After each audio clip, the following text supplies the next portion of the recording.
आज मी तुम्हाला मस्त अशी भजी बनवून दाखवणार आहे। त्यासाठी बघा मिक्सरचं भांडं घेतलेलं आहे। 1 वाटी भिजवलेले मूग घेतलेले आहेत। हे रात्री भिजत घातले होते, सकाळी स्वच्छ धुवून घेतलेले। वाटीच्या प्रमाणे बघा हे सपाट वाटी आहेत। भिजत घालताना पण स्वच्छ धुवून भिजत घातले होते आणि आता सुद्धा ह्याला स्वच्छ धुवून घेतलेले आहेत मी। सेम वाटी आहेत सगळ्या। मुगाची डाळ घेतलेली आहे, ती पण भिजत घातलेली आहे 15 ते 20 मिनिटं। चण्याची डाळ पण तेवढीच सेम घेतलेली आहे 1 वाटी। मिरच्या घेतलेल्या आहेत 5, तुमच्या तिखटाप्रमाणे मिरच्या घ्या। जिरे घेतलेलं आहे छोटा 1 चमचा, ओवा घेतलेला आहे छोटा 1 चमचा। ह्याच्यामध्ये छोटा 1 चमचा तुम्ही धने पण टाकू शकता, मी धने पावडर वापरणार आहे। एकदा मिक्सरला फिरवून घेते। बंद चालू करून 2च वेळा बघा केलेलं, असं दरदर केलेलं आहे। एखादी डाळ अख्खी सुद्धा राहिलेली आहे ह्याच्यामध्ये। वाडग्यामध्ये मी काढून घेते। काढून घेतलेला आहे, त्याच्यामध्ये 1 चमचा धने असे दरदरे केलेले आहे। तुम्ही डायरेक्ट अख्खे धने पण वाटून घेऊ शकता।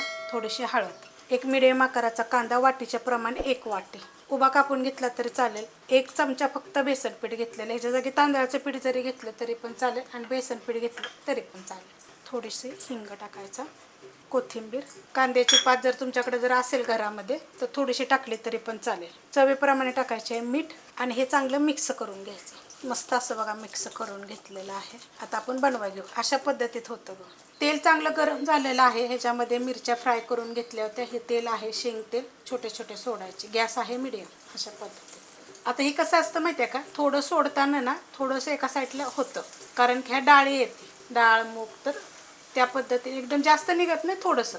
त्यामध्ये पीठ पण थोडंसं टाका, जास्त टाकू नका।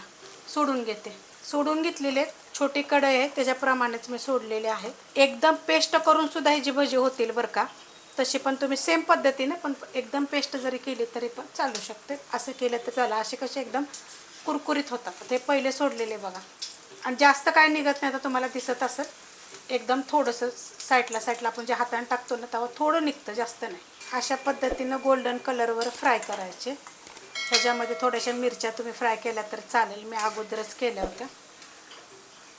काढून घेते, बिलकुल तेलकट नाही तर हे बघा असं। आणि जी भजी केली आहेत का नाही, ह्याचे कालवण वगैरे पण छान होतं बरं का। एकदा जरूर कधी करून बघा तुम्ही। काढून घेते खाली। एक तुम्हाला मी तोडून पण दाखवते गरममध्येच। हे बघा, सोडा नाही काही नाही, एकदम चविष्ट होतात भजी। करून बघा अशा पद्धतीनं। राहिलेले मी अशा पद्धतीनं करून घेते। रेसिपी कशी वाटली मला कमेंट करून सांगा। रेसिपी आवडली तर लाईक करा, सबस्क्राईब करा, कमेंट करा आणि शेअर बी करा।